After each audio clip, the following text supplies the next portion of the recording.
Mr. Sullivan, thank you for the testimony and for the dedicated work of your Office of Inspector General within the EPA. I would like to thank you especially for the work of the OIG in cooperation with this committee to shed light on the misconduct at the EPA and efforts to bring about accountability and reform within that agency. We recognize your progress while still acknowledging there are still many ongoing challenges within the agency's personnel and management. We know that long-term reform and improvements to personnel management requires more than just new procedures and updates to manuals. It requires active support from leadership top to bottom to foster a culture of integrity, accountability, and best practices. Would you agree, Mr. Sullivan? Yes, sir, I do. Now, Mr. Myberg, you're currently serving in one of the top leadership posts at the EPA, right? Yes, sir, that's right. And it seems from our discussion today you're pretty astute about the law, right? I am not a lawyer and would not make that claim. No, but you've been very articulate about the banter from both sides in regards to this claim or that claim. You're pretty articulate about that, right? Thank you. That's not for me to judge. Well, I mean, Mr. Heiss actually engaged on you because you were the administrator that actually made the decision on that case, so you're pretty familiar with, personnel management, right? Yes, over the course of my career, I had a number of conduct and discipline cases come before me as the deciding official. Now, could you please briefly describe and summarize your job description today? My job description is I am the agency's chief operating officer, and I perform such duties as are assigned to me by the administrator. Now, let's go through that. You're serving as the active EPA deputy administrator, and you should understand the law, right?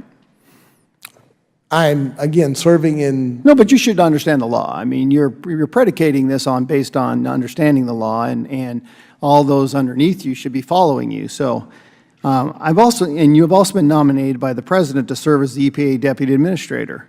Under the Federal Vacancies Reform Act and recent case law, do you realize you cannot serve in an acting capacity for an office that you've been nominated for? Congressman, I am aware of the legal case that you're referring to and have been assured by counsel that my service is lawful.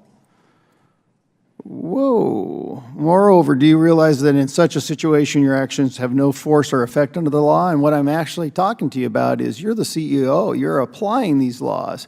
So they basically go away. I'd like to have the name of the counsel that gave you that information because it's in total violation of federal statute and law. Will you provide that to the committee for? Yes, we'll be happy to do that. Have you ever discussed with anyone at the EPA that the fact that under the Federal Vacancies Reform Act, you cannot serve as the acting deputy director after you've been nominated to serve in the same office? Are you concerned that your actions can and will be challenged given that they have no force or effect under the law? Congressman, I have been in consultation with our counsel and been assured that the actions I'd like to have all names of individuals that gave you that because that's contradictory to federal law. Do you believe that you should step down as the acting EPA Deputy Administrator given that the law says that your actions have no force or effect? Again, Congressman, I've been consulted with counsel and that all of my actions... I want all individuals that gave you that consultation's name and titles. Your actions in the defiance of the law by your agency and this administration baffles me. Moreover, it does not surprise me. The EPA under this President has a long history of blatant disregard for the law and disrespect for the oversight authority of Congress. Your boss, EPA Administrator Gina McCarthy, committed perjury and made several false statements at multiple congressional hearings trying to defend the fact-defying waters of the United States regulations. On numerous occasions, Administrator McCarthy not only broke the law by lying to Congress, but in doing so, she also lied to the American people in order to force misguided and overreaching regulations that have no scientific basis down our throats. Perjury before Congress is perjury to the American people and an affront to the core principles of our republic and the rule of law. You actually sitting here impersonating the CEO, being offered to that office by the President is affront to that as well. That is why I've introduced articles of impeachment to remove Administrator McCarthy from office. But before you get too excited, Mr. Myberg, thinking that you may get another astronomical promotion in McCarthy's place, I think you should step down as well. You cannot serve as the acting official when you are nominated to fill that post permanently. It's against the law. It's plain and simple. The personnel management within the EPA is a mess. But that is no surprise when the agency's top officials are willful lawbreakers themselves. You create that culture, and that's why you were set up accordingly.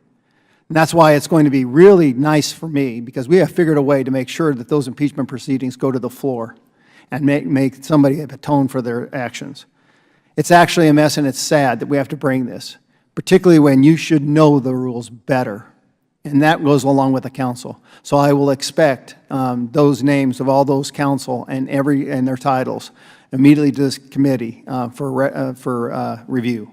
I thank you, and I'm disgusted. I now recognize the gentlewoman from